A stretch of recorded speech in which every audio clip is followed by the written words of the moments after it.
Well, we picked up 3 states with marriage this week, but in one of those states, some clerks are refusing to issue marriage licenses. Alabama's attorneys are using a discredited anti-gay researcher to build a case for banning marriage, and we have more bad news for what's left of the National Organization for Marriage. For the American Foundation for Equal Rights, I'm Matt Baum, and welcome to Marriage News Watch for November 24th, 2014. We added 2 and maybe 3 states to the marriage equality map this week: Montana, South Carolina, and sort of Kansas. Let's start with Montana, where a district court judge ordered the state to start issuing marriage licenses this week. Montana is the last state in the Ninth Circuit to get the freedom to marry. Attorney General Tim Fox will appeal the ruling, but he's not seeking a stay, probably because he knows there's no point, since the Ninth Circuit will definitely uphold this decision and the Supreme Court won't review it. Marriage is here to stay in Montana. And marriages have also started in South Carolina. That's the last state in the Fourth Circuit to get marriage. Attorney General Alan Wilson had asked the Supreme Court to block marriage pending an appeal, but they declined.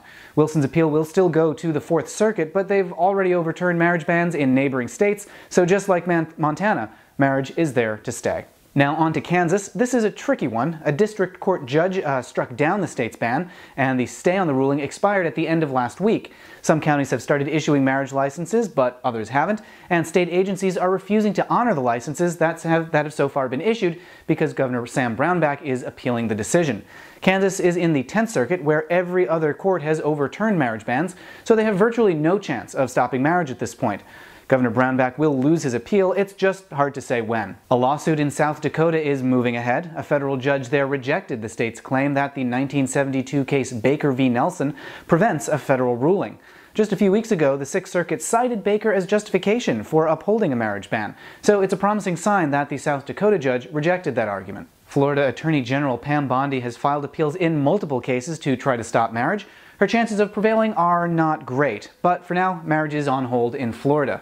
In Louisiana, gay couples have asked to skip the Fifth Circuit and go directly to the U.S. Supreme Court for a ruling. And in Alabama, the state has cited the work of Mark Regnerus in its latest brief. Regnerus is the author of a discredited study on gay parenting, which a judge in Michigan called entirely unbelievable and not worthy of serious consideration. So good luck with that, Alabama. And finally, the National Organization for Marriage is not doing well. New tax filings show that donations dropped 50% in 2013, with the group ending the year $2.5 million in debt. NAM faced large fines over the last year due to campaign finance violations, and donations have dropped sharply since the organization really hasn't had any major victories in several years. Those are the headlines. Subscribe here on YouTube for more on all these stories. For the American Foundation for Equal Rights, I'm Matt Baum. Thanks for watching, and we'll see you next week.